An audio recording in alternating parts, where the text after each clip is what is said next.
السلام ناظرین، سب سے پہلے میں چاہوں گا کہ آپ ایک مومنٹ لیں اور افسوس کریں جو شرمناک ہار سلمان کی کل شام ہوئی ہے بیڈمنٹن پہ، اس کے اوپر.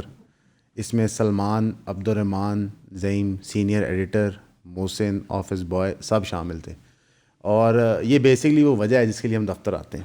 اب آتے ہیں ملک کی افسوسناک صورتحال پہ.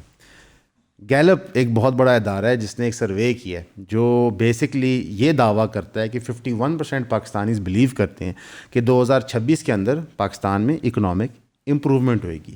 20% لوگ سوچتے ہیں کنڈیشنز برے ہوں گے، 10% کہتے ہیں کہ جتنے چھتر پہلے پڑ چکے ہیں اتنے ہی چھتر پڑیں گے، اور 19% لوگوں نے کہا ہم کوئی رسپانس نہیں دینا چاہتے اس کے اوپر.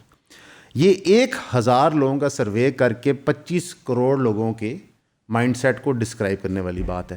اور اسی کو اب سرکار لے کے بتا رہی ہے کہ لوگ تو خوشحال ہیں، لوگ تو پازیٹیولی سوچ رہے ہیں. کتنا پازیٹیولی سوچ رہے ہیں ذرا ہم آپ کو کچھ خبروں کے اندر بتا دیتے ہیں. ٹریڈر یونین نے فیصلہ کیا ہے کہ جنوری 16 سے اگر ان کا ڈائریکٹیو پی او ایس جو ایک پروسیس تھا پوائنٹ آف سیل کا، اس کے حوالے سے سرکار کا جو موقف ہے وڈرا نہیں ہوگا تو وہ نیشن وائڈ پروٹیسٹ کریں گے.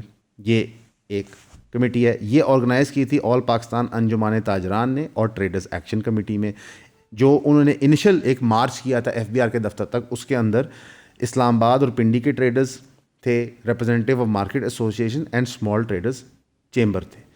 جب انہوں نے ریڈ زون داخل ہونے کی کوشش کی تو اس کے اوپر پولیس نے کارروائی کی. Heavy police presence Serena hotel کے آگے پیچھے آلریڈی ہی تھی، اور ایف بی آر کے کانسٹیٹیوشن ایونیو کے دفتر پہنچنے تک انہیں اجازت نہیں دی گئی، انہیں روکا گیا. Ajmal Baloch president T A C یعنی کہ ٹریڈرز ایکشن کمیٹی نے ٹرم کیا کہ پی او ایس کا قانون ایک کالا قانون ہے. انہوں نے کہا کہ اس کی وجہ سے 53 ٹریلین اینول کرپشن ہوتی ہے، اور انہوں نے حوالہ کس چیز کا دیا؟ آئی ایم ایف کی رپورٹ کا. یعنی کہ وہ بھی سمجھ گئے کہ رپورٹ ہمیں گورے بندے کی چاہیے، لوکل کی تو کوئی بھی نہیں ماننے کو تیار. انہوں نے کہا ایف بی آر کا سب سے بڑا حصہ ہوتا ہے، یہ میں نہیں کہہ رہا، یہ اجمل بلوچ صاحب کہہ رہے، خدا کے واسطے ساڑھے سے مقدمہ نہ کرنا. انہوں نے کہا ایف بی آر کا سب سے بڑا حصہ ہوتا ہے کرپشن کے اندر. ان کا یہ جو پی او ایس کی مشینیں اب انسٹال کر رہے ہیں یہ برائبری اور ایکسٹورشن کو نارملائز اور ایزی بنانے کا ایک میکنزم ہے. انہوں نے کہا کہ جو seizure and partial returns of legally imported tyre ہو رہا ہے، یعنی ایک مثال دیتے ہوئے یہ ایک ذریعہ ہے پیسے کمانے کا. انہوں نے کہا جی ایف بی آر کے افسران کے بچے خود باہر پڑھتے ہیں، ملک سے باہر پڑھتے ہیں، ان کے لو لیول آفیسرز یعنی کہ نیچے والے رینکس کے آفیسرز مہنگی مہنگی گاڑیوں میں گھومتے ہیں. 26,000 نان کسٹم پیڈ وہیکل جو صرف بیوروکریٹس اور ان کے رشتہ دار استعمال کرتے ہیں. یعنی کہ وہ سمجھانا یہ چاہ رہے تھے کہ جو تاجران ہیں، جو بزنس کمیونٹی ہے، جو ملک کی بیک بون ہے، جو نوکریاں پیدا کرتے ہیں، منی سرکولیٹ کرتے ہیں، ان کو مت مارو. یہ جو پرکس اینڈ پریولیجز ناجائز آپ لوگوں نے بنائے ہوئے ہیں بیوروکریسی میں، پولیٹکوں میں، آپ ان کو کرٹیل کر لو. ایف بی آر کے چیف نے یہ سب کچھ دیکھتے ہوئے کہا کہ جی کوئی نہ کوئی ریلیف بنایا جائے گا پی او ایس سسٹم میں، لیکن یہ ریلیف نہیں بنایا جائے گا. پوچھے کیوں؟ اگلی خبر آپ کو سمجھائے گی. آئی ایم ایف نے نئی شرائط رکھ دی ہے under the $7 billion programme. I M F basically کوئی بچہ نہیں ہے، ایک بینک ہے. وہ یہ دیکھ رہا ہے کہ ایک طرف سرکار ہمیں کہتی ہے جی ہم لٹ گئے، ہم مر گئے، آپ کے پیسوں بغیر ہمارا سرکٹ نہیں چلے گا. دوسری طرف سرکار ریلیفیں کریٹ کر رہی تھی. کیسی ریلیفیں؟ جو سیلز ٹیکس ایگزمپشن لگائی ہوئی تھی لوکل مینوفیکچرڈ ای ویز بائکس، وہ 2026-27 تک ختم کرنے کا دعویٰ ہے. آئی ایم ایف نے بھی سامنے شرط رکھ دی کہ حضور آپ کن چکروں میں یہ ریلیفیں دے رہے ہیں. انہوں نے کہا کہ آپ ختم کریں sales tax exemption locally made EVs, electric bikes اور ہائبرڈ وہیکلس کو. Standard 18% G C S T لاگو کریں. اب اس کا کیا مطلب ہے؟ یہ جو ساری ہائبرڈ گاڑیاں، چھوٹی چھوٹی اسکوٹرز اور بہت ساری لوکلی میڈ ہیں، by the way Pakistan made ہیں، ان کو ایک دم ڈس بجے گی. یہ جو لوگ گاڑیاں امپورٹ کر رہے کام کر رہے تھے اس کو ڈس بجے گا. ویسے آئی ایم ایف کا ٹھیک رہے، پوچھو کیسے؟ پوچھو یہ پراپرٹی ہو گیا، گاڑیوں کا دھندا ہو گیا، عادت خانے ہو گئے، یہ ایکچوئل بزنس نہیں ہوتے، یہ ویلتھ ایکیومولیٹر ہوتے ہیں. اکانومی میں پیسہ ہوتا ہے، وہ ایکیومولیٹ ہوتا ہے انڈسٹریز میں. آئی ایم ایف نے آپ پہ کوئی پابندی نہیں لگائی کہ آپ ایگری سیکٹر کو گرو کریں، اپنے مینوفیکچرنگ سیکٹر کو گرو کریں، وہاں پہ آپ بزنس کریں. اور ہاں جب وہ وہاں پہ آئیں گے تو بے شک آپ آئی ایم ایف کانٹریکٹ کو وائلیٹ کر دینا اور وہاں ریلیفس دینا. لیکن ہم اس طرف آ نہیں رہے. کیوں؟ گاڑیوں کا ریلیف ہم کیوں دیتے ہیں؟ تاکہ ہماری پی آر پازیٹیو ہو جائے، لوگ کہیں دیکھیں گاڑیاں کتنی سستی ہو گئی یا کتنی ورائٹیاں آ گئیں. ہم ریلیفس دیتے ہیں ای ویز کی موٹر اسکیمس کے تحت تاکہ ہم لوگوں کے اندر ووٹ خرید سکیں. لیکن آئی ایم ایف کہہ رہا ہے انف از انف. آپ یہ چیزیں نہیں کر سکتے جب آپ آلریڈی ہمارے ایک پروگرام میں شامل ہیں. پھر اکنامک حالات اس ملک میں بہتر کیسے ہوں گے؟ ہمیں تو سمجھ نہیں آتا. یہ پتہ نہیں کون 51% لوگ تھے جو گیلپ کے مطابق کہہ رہے ہیں جی ملک میں حالات بہتر ہو جائیں گے. شاید یہ سارے گورنمنٹ کے منسٹرز اور ان کے مشیر تھے جو اس سروے میں شامل تھے. عام بندہ تو ہو نہیں سکتا. اب پی اے سی سرکاری ادارہ، میں نہیں، پبلک اکاؤنٹس کمیٹی نے منگل والے دن فلیگ کیا کہ جناب نیشنل ہائی وے اتھارٹی کا 26.4 billion tax collection outstanding ہے. یعنی کہ جو ٹول ٹیکس اکٹھا کیا جاتا ہے وہ متعلقہ محکمے تک پہنچ نہیں سکا. اب یہ پیسے کہاں جاتے ہیں، کون لیتا ہے، کیسے لیتا ہے، پتہ نہیں. اس کے اوپر جب ریویو کیا گیا اور 15 آڈٹ آبجیکشنز آ گئی این ایچ اے کے ساتھ ہی بتایا گیا کہ کن لوگوں نے پیسے دیں، سب کے ہوش و حواس اڑ گئے. بیسکلی این ایل سی اور ایف ڈبلیو او جو تھے وہ ذمہ دار تھے موسٹ آف دس منی کا. اب ان محکموں کا کیا کیا جائے؟ آپ کے پورے ملک میں ایک ہی کمپنی ہے جو ٹھیکے لے سکتی ہے، وہ ایف ڈبلیو ہے. وہ بھی ویسے خیر سب کانٹریکٹ کرتی ہے، خود وہ کچھ بھی نہیں بناتی. ایک بیسک ٹیم ہے ان کی اوور سائٹ کی، لیکن ایکچولی سب کانٹریکٹنگ میں چلتی ہے. اور این ایل سی دوسری میجر ہے. تو ریالٹی یہ ہے کہ آپ نے اپنے ہی پیسے دینے اور وہی آپ نہیں دیتے، اور پھر سرکار کہتی ہے پیسے نہیں ہیں، تو پھر وہ تاجروں سے، مڈل کلاس سے پیسے لیتے ہیں، ان سے اور ان کا خون نچوڑتے ہیں. بڑے بڑے جاگیردار، بڑے بڑے بزنس ٹائکون، ان کو ریلیف دی جاتی ہے. انہی کے لیے تو پھر پرائیویٹائزیشنز ہوتی ہیں، انہی کو بزنسز دیے جاتے ہیں، وہ چاہے ہوٹلوں کی شکل میں ہوں، چاہے جہازوں کی شکل میں ہوں، چاہے بینکوں کی شکل میں ہوں. یہ پاکستان کا ماضی ہے. تو واللہ یہ کون 51% لوگ ہیں جو سوچتے ہیں اکانومی بہتر ہو جائے گی؟ پھر ہم سرکار کے ڈیٹا کی طرف آ جاتے ہیں. پاکستان کی اکانومی کی جو ریالٹی ہے، یہ فسکل ایئر 2024 سے 25 کی ایک ریالٹی آپ کے سامنے پریزنٹ کی جا رہی ہے. ہماری اکانومی 761 بلین یعنی 761 ارب روپے سے شرنک کر رہی ہے. یعنی کہ میں آسان الفاظ میں سمجھاتا ہوں کہ اگر آپ کے پاس ایکس اماؤنٹ آف منی تھا، اس کے اندر سے 761 بلین نکل گیا. کہاں گیا ہے؟ We don't know. کچھ انفلیشن کی مد میں یوز ہوا ہے، کچھ ملک سے سائفن آف ہو گیا ہے، کچھ دفنا دیا گیا ہے، لیکن آپ کی اکنامک سرکولیشن میں نہیں ہے. ٹوٹل جو اکانومی کا سائز ہے وہ 113 ٹریلین روپیز ہے.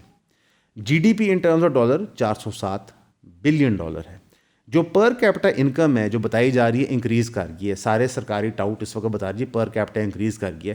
کتنے معصوم ہیں آپ؟ وہ بتا رہے ہیں کہ آپ کی پر کیپٹا انکم 5,06,730 روپے ہو گئی ہے، لیکن وہ یہ نہیں بتا رہے کہ اصل میں سارا ڈالر مہنگا ہو گیا ہے. ویسے ڈالر کے ٹرمز میں ہماری پر کیپٹا انکم گری ہے، اور ویسے پر کیپٹا انکم ڈالر میں کیلکولیٹ ہوتی ہے. کیوں؟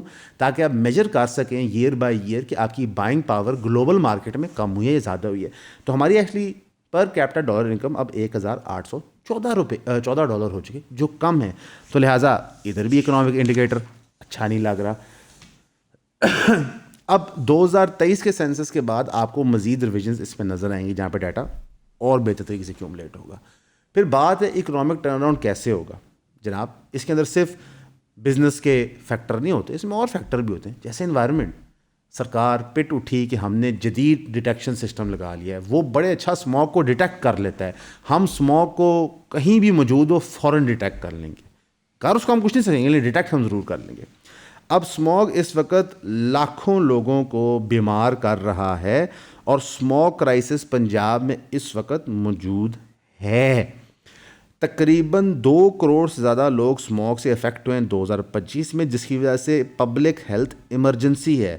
لاہور ورسٹ ہٹ ہے وتھ 6 لاکھ پلس پیشنٹ جن کو اسموگ ریلیٹڈ النیسز کے لیے ٹریٹ کیا گیا. باقی جو میجر شہر ہیں پنجاب میں، وہاں پہ 1.8 ملین ہیں. موسٹ ونریبل وہی ہیں، چلڈرن، ایلڈرلی، مزدور، اور وہ لوگ جن کو پری ایگزسٹنگ ہارٹ کنڈیشنز ہیں.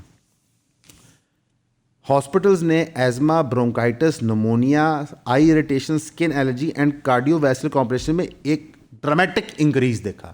یہ پرائیویٹ پبلک ہسپتال سارا ملا کے، ظاہر ہے ایک ہسپتال ہے لیٹ سے وہ ایزما کے پیشنٹس کو ڈیل کرتا ہے، ایک دم سے لیٹ سے مہینے کے 100 کے بجائے اس کو 5,000 پیشنٹس آنا شروع ہو جائیں، تو وہ بھی سوچنے کو مجبور ہوگا کہ یار سارے ہی لاہور کے گاہک میرے پاس آ رہے ہیں. ایسا نہیں ہے. ہر ہسپتال فون کرو تو وہاں پہ انکریز آئے ہوئے ہیں کہ جیڑا کٹو وچو لال ہے. لاہور کنٹینیوسلی ہیزڈس اے کیو آئی لیولز جو WHO کی سیفٹی لیمٹس ہیں ان کو ایکسیڈ کرتا رہے. جدید سسٹم ڈیٹیکشن کا ہم نے لگا لیا. فیصل آباد کے اندر 4 لاکھ کیسز، ملتان میں 3.5 لاکھ کیسز، گجرانوالہ میں 3 لاکھ کیسز، راولپنڈی میں 2.5 لاکھ کیسز، سیالکوٹ میں 2 لاکھ کیسز. یہ کل مجموعہ ہے جو میجر کازز ہیں. اور پہلے دن سے ہم آپ کو بتا رہے ہیں number 1 cause vehicle emissions. 1 crore سے زیادہ وہیکل ہے پنجاب میں. کتنی؟ 1 کروڑ سے زیادہ جو اس ایمیشنز کا حصہ بن رہے ہیں. پچھلے سال سرکار نے سب کچھ ٹکر لگوائے, کوئی فرق نہیں پڑا. سرکار نے کہا کہ آپ ہائیبریڈ پہ شفٹ ہو جائیں, کوئی ڈفرینس نہیں میک کر رہا. ریئلٹی یہ ہے کہ ہمیں ایک دھانسو قسم کا صوبے بھر میں پبلک ٹرانسپورٹ سسٹم چاہیے, from high end to mid end to low end public transport. اور ہمیں لوگوں کو وہاں قائل کرنا ہے. ٹھیک ہے آپ شیشے والی بسز مری میں خوبصورتی کے لیے چلا لیں, الیکٹرک بس کبھی چلانے کی کوشش کر دیں, پر they don't make a difference جب تک یہ پورے وسیع پیمانے کے نیٹ ورک میں نہیں ہوتا.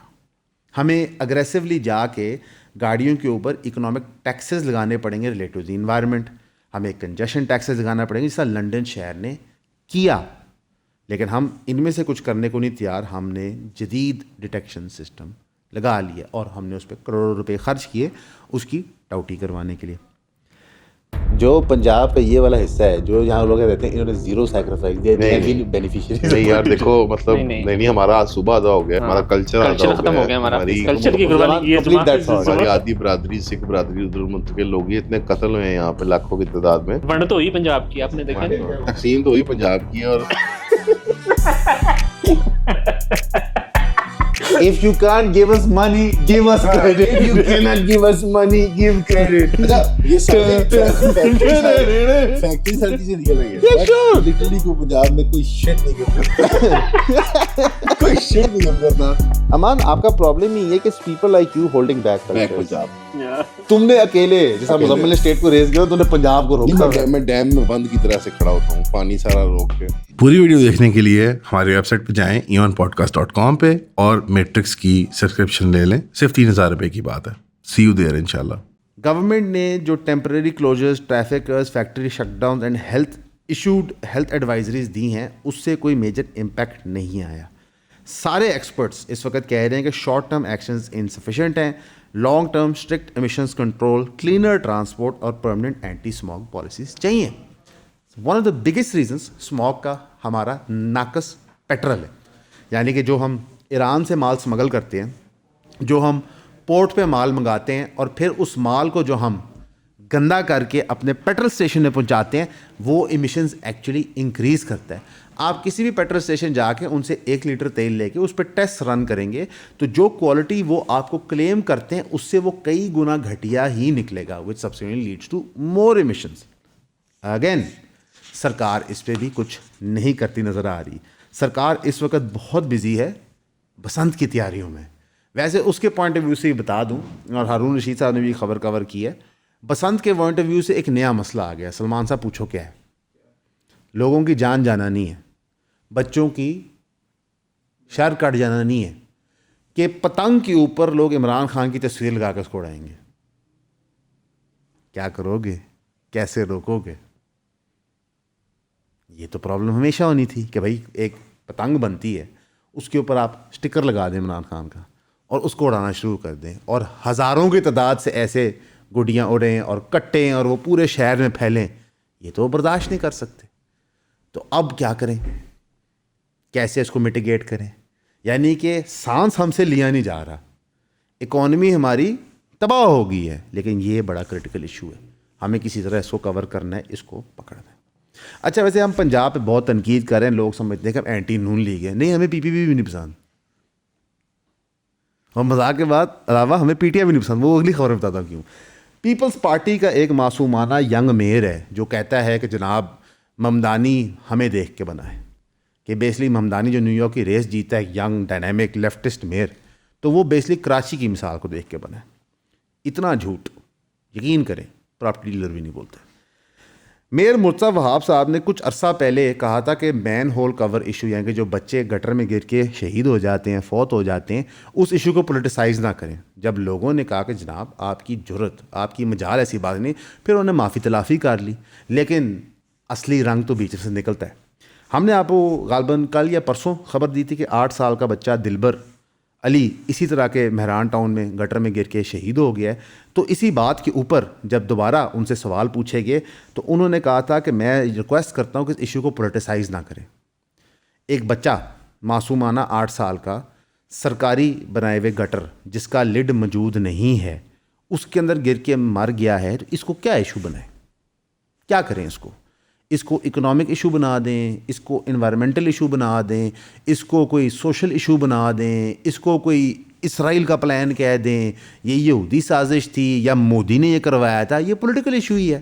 وہ یہ بات کیوں کر رہے ہیں؟ بیکاز بیسکلی مرتضیٰ وہاب صاحب, بلاول بھٹو, آصف علی زرداری اور پوری پیپلز پارٹی کو پتہ ہے کہ جو کرپٹ لوگ انہوں نے بھرتی کیے ہوئے ہیں محکموں کے اندر, ان کا وہ کچھ نہیں پٹ سکتے. کراچی کے اندر جو بیوروکریسی موجود ہے ان پولیٹیشنز کے نیچے, وہ اتنی کرپٹ ہو چکی ہے along with these politicians کہ کون کس کو کیا کہے گا. اگر سیاستدان ان پہ کریک ڈاؤن کرے تو کہتے ہیں حضور کما کے آپ کو ہی دیتے ہیں. اگر کوئی بیوروکریٹ آواز اٹھائے کہ سیاستدان ٹھیک نہیں ہے تو سیاستدان آگے سے کہتے ہیں حضور تم کو ہم نہیں لگایا تھا یہاں کرپشن کرنے کے لیے. تو کراچی کے اندر بڑی افسوسناک بات ہے لیکن کرنی پڑے گی. گٹر میں گر کے مرنا ایک ریالٹی ہے, جیسے گن پوائنٹ پہ رابری ایک ریالٹی ہے, اور کراچی کے لوگوں کو اس ساتھ جینا پڑے گا. جب کراچی میں پانی کی قلت ہوئی تو لوگوں نے احتجاج کیے, شور مچائے, لیکن آہستہ آہستہ پیپلز پارٹی, MQM جیسی جماعتوں نے کہا کہ نہیں, آپ پانی کے بغیر ہی رہیں گے, اور ٹینکر مافیا بن گئی. اب لوگ عادی ہیں ٹینکروں کے پیسے دینے کے. اسی طرح جیسا لوگوں کو پتہ ہے کہ چھوٹا موبائل لے کے باہر جانا ہے تاکہ اگر چوری بھی ہو تو کم نقصان ہو, اسی طرح اب لوگ احتیاط کریں گے. مائیں بچوں کو بتائیں گی بیٹا سڑکوں پہ دھیان سے چلنا ہے, گٹر کھلے ہو سکتے ہیں. ابھی تک 21 اڈلٹس اور 6 بچے شہید ہو چکے ہیں اس کے اندر. اب انٹرسٹنگ انف جو مہران ٹاؤن والا گٹر جس میں بچہ گر کے شہید ہو گیا ہے اس کا لڈ شاید ابھی بھی نہیں مل رہا. اور مرتضیٰ وہاب صاحب اور پیپلز پارٹی کا کیا سلوشن ہے کہ اس متعلقہ یونین کاؤنسل کو 1 لاکھ روپیہ فنڈ دے دو. کبھی کبھی یقین کریں دل کرتا ہے کہ جھولی اٹھا کے بدوائیں دیں ان لوگوں کو, لیکن ہمت نہیں پڑتی. ہمت اس لیے نہیں پڑتی کہ جو لوگ اس شہر میں رہ رہے ہیں جب وہ سڑکوں پہ نہیں ہیں تو پھر ہم آل دا وے لاہور میں بیٹھے کیا کریں. لیکن ہم کوئی سندھی نیشنلسٹ نہیں ہیں, کوئی پشتون نیشنلسٹ نہیں ہیں, کوئی بلوچ یا پنجابی نیشنلسٹ نہیں ہیں, ہم پاکستانی ہیں. پورے پاکستان میں جب کوئی غلط کام ہوگا تو ہم ہمت اور حوصلہ رکھتے ہیں بتانے کے لیے وہ غلط ہے. اور انفارچونیٹلی یہ اتنی بیسک اور گھٹیا چیز ہے کہ اس کا ہم کیا ہی جواب دیں. سرکار کہتی ہے ہم ایٹمی طاقت ہیں, دنیا میں ہمارا لوہا مانا جاتا ہے, ہم نے انڈیا کو شکست دے دی, لیکن ہم آپ کو گٹر سے نہیں بچا سکتے. گٹر میں گر کے مرنا ایک نیوکلیئر پاور کا اپیرنٹلی تقدیر ہے, اس کا کچھ ہو نہیں سکتا. کیا کہہ سکتے ہیں جی سلمان صاحب. اب آتے ہیں ہماری پیاری جماعت PTI کی طرف. اب PTI خبروں میں تو رہتی ہی ہے اور کافی دفعہ رہتی اسی وجہ سے ہے کہ ان کے ساتھ زیادتی ظلم ہو رہا ہوتا ہے, لیکن آج وہ خبروں میں ایک اور وجہ سے بھی ہے. زیادتی ظلم بھی ہوئی ہے. منگل کو عمران خان صاحب کی بہنیں پہنچی اڈیالہ. دن کے ٹائم کافی رش تھا, لوگ احتجاج میں بیٹھے ہوئے تھے. جب ملاقات نہیں کروائی گئی تو پولیس نے کچھ نہیں کیا, لیکن جیسی رات کا اندھیرا ہوا تو بہادری دکھاتے ہوئے پولیس نے واٹر کینن خواتین پہ چلا دیا. انہوں نے نہ تو صرف ان کو پانی مارا بلکہ علیمہ خان صاحبہ, نورین نیازی اور عظمیٰ خان صاحبہ کو تھوڑی دیر کے لیے اریسٹ کیا, لیکن وہ کسی جیل نہیں لے کے گئے, چکری کے پاس جا کے ویرانے میں چھوڑ دیا.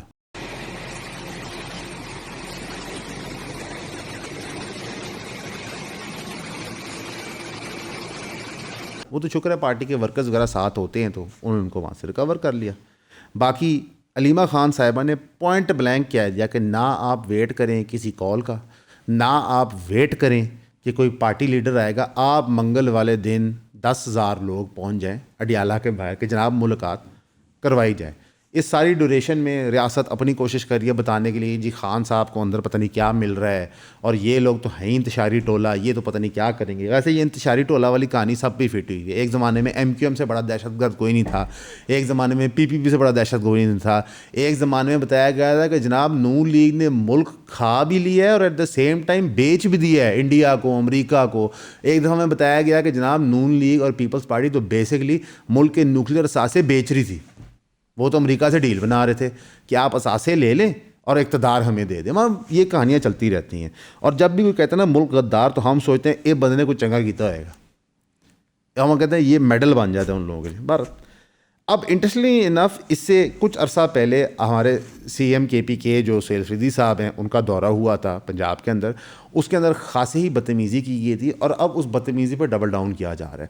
اب اسپیکر پنجاب اسمبلی, کیونکہ پنجاب اسمبلی بس کام تو ہے کوئی نہیں بیسکلی, مریم صاحبہ پورا صوبہ چلاتی ہیں, MPA تو ویسے ہی رکھے ہوئے کیونکہ ضرورت ہوتی ہے پارلیمنٹ کے اندر MPA میں نے رکھنا. تو اسپیکر پنجاب اسمبلی پوری انکوائری کنڈکٹ کریں گے کہ جناب CM KP کے نے جو یہاں پہ آ کے بدتمیزی کی تو کیسے کی. بلکہ انہوں نے یہ کہا کہ CM KP کے آرمڈ انڈیویجولز جو فوراً دہشت گرد بنائے گئے, یعنی کہ گھسپیٹیے, وہی جو خواجہ آصف صاحب والی بات ہے, انہوں نے آ کے جو بدماشی کی, جو کیمیکل سبسٹنس استعمال کیے پریمیسز کو آگ لگانے کے لیے, اور جو وائلنس کیا گیا بائی نان آفیشیل گیسٹ جو گیسٹ لسٹ پہ نہیں تھے, اس پہ انکوائری کی جائے گی. اچھی بات ہے, کریں انکوائری.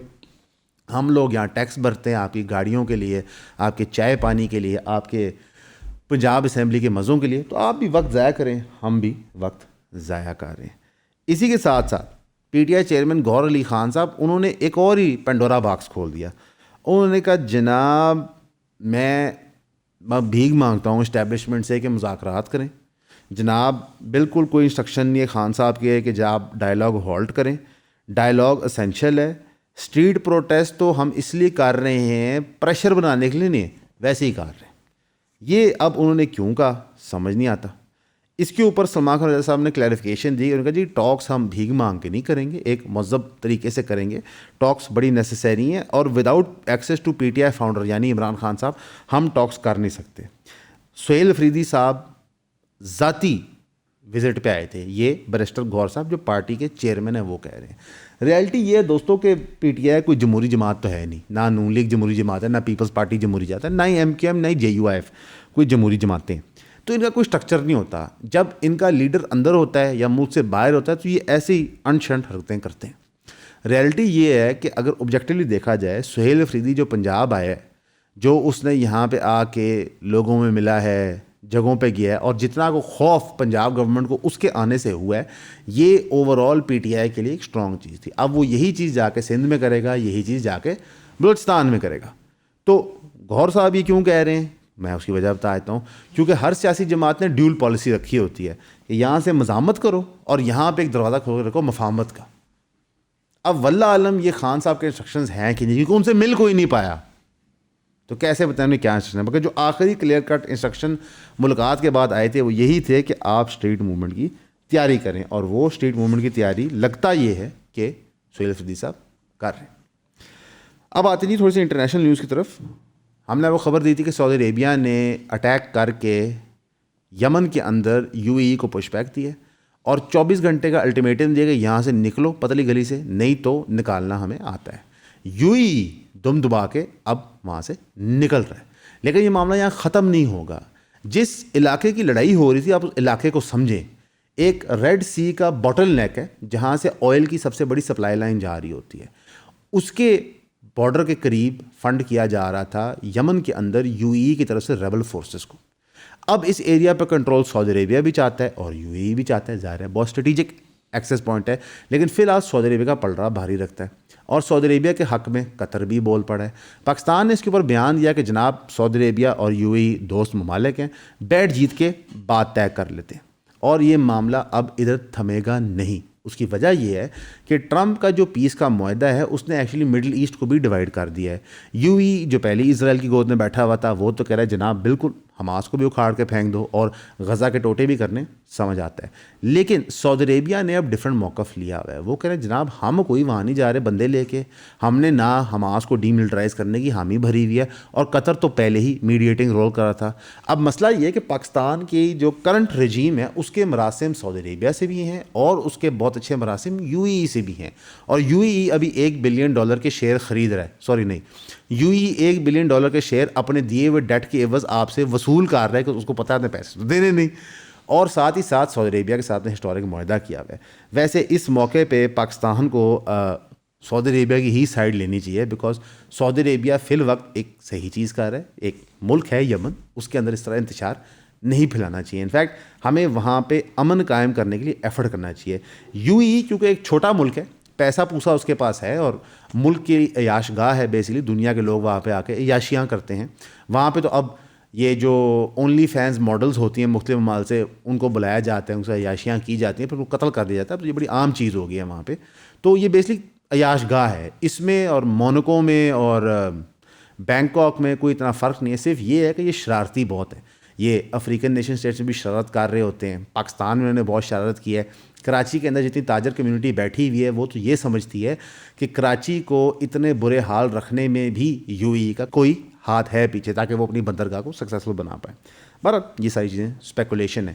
میرا ویسے یہ خیال ہے کہ پاکستان نے اس میں بہتر رول ادا کیا کہ وہ سامنے فرنٹ فٹ پہ خاموشی سے لگے رہے. ساتھ ہی ساتھ جو شیخ زائد پیلس ہے رحیم یار خان پہ, وہاں پہ deputy P M Ishaq Dar, information minister اطاعت طاہر, اسپیشل اسسٹنٹ طارق فاطمی کی ملاقات ہوئیں آپ کے یو اے ای کے ڈیلیگیشن سے. ظاہر ہے انہوں نے کچھ پیغامات دینے ہوں گے یہ سعودی عربیہ والے معاملے سے, اور ساتھ بائی لیٹرل ٹریڈ شیڈ, ان چیزوں کی بھی بات کرنی ہوگی, کیونکہ 2.1 ملین پاکستانیز کرنٹلی یو اے ای میں ریزائڈ کرتے ہیں. بہت سارا ریمیٹنس ہمیں وہاں سے بھی آتا ہے.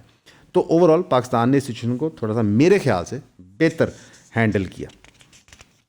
اب آتے ہیں جی اگلی خبر کے اوپر. ایران کے اندر جو سچویشن بنی ہوئی ہے, ہم نے آپ کو کل بھی بتایا تھا, آج پھر بتا رہے ہیں کہ وہاں پہ اس وقت ایک ایکسچینج ریٹ والیٹیلیٹی کی وجہ سے میسو پروٹیسٹ ہو رہے ہیں.